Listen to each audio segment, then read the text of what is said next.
So what we're going to do right now is we're going to look at misunderstanding of flight.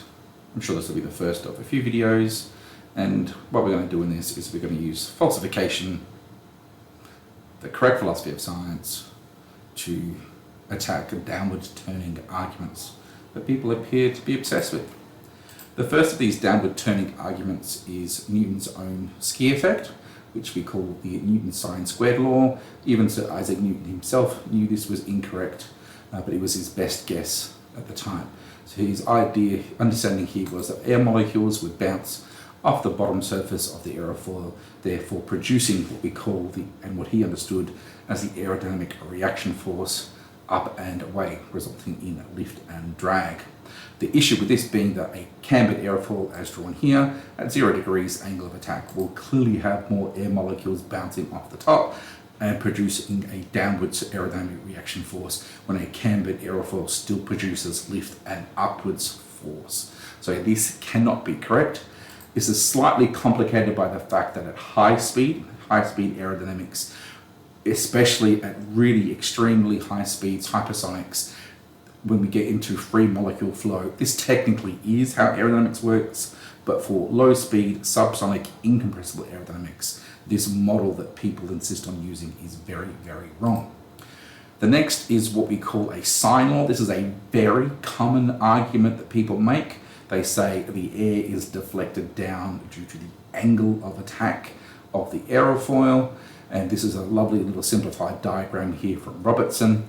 And as the air approaches the aerofoil is responsible for changing the direction. So this then gives us a sine law.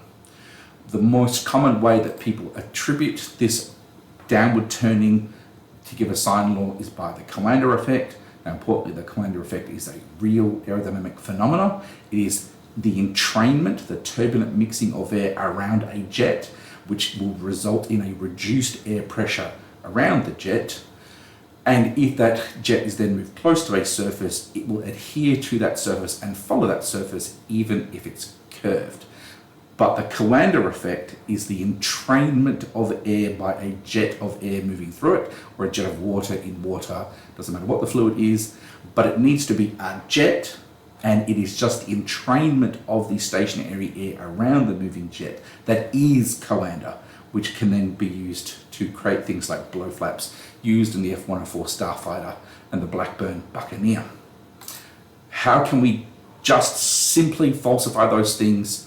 We can have a look at how the coefficient of lift changes as a function of angle of attack. So the first thing we saw there was called the sine squared law, what Newton said. Because we have molecules coming in at an angle and going out at an even steeper angle that's not at the angle of attack, we get a sine squared relationship between those molecules and then bouncing off the aerofoil. And for the sine law, we're going to get a sine relationship. That's literally why it's called a sine law. That's why it's called a sine squared law. But we know by doing measurements that we get a linear relationship between the coefficient of lift and the angle of attack. And neither of these two ways of thinking about how the air is moving and the concept of deflection or downwards turning is able to attribute a linear relationship. And importantly, if you have a complex compound aerofoil, you can take that linear relationship all the way up to 45 degrees for a 6-segment aerofoil. So there cannot be a sine relationship or a sine squared relationship. It cannot be a downwards turning that is responsible for how lift is generated. This is a simple, pure falsification of how that works. Any theory that's used to explain lift must predict a linear relationship between coefficient of lift and angle of attack. If the theory does not do that, it is fundamentally wrong. It has been falsified. It has met the criteria for it to be dismissed and be called wrong. There's a reference there if you want to go look up the article that talks about a 6-segment aerofoil going to a linear relationship to 45 degrees. If you want to talk to me about this, please feel free to reach out. I'm more than happy to take questions. Thank you very much.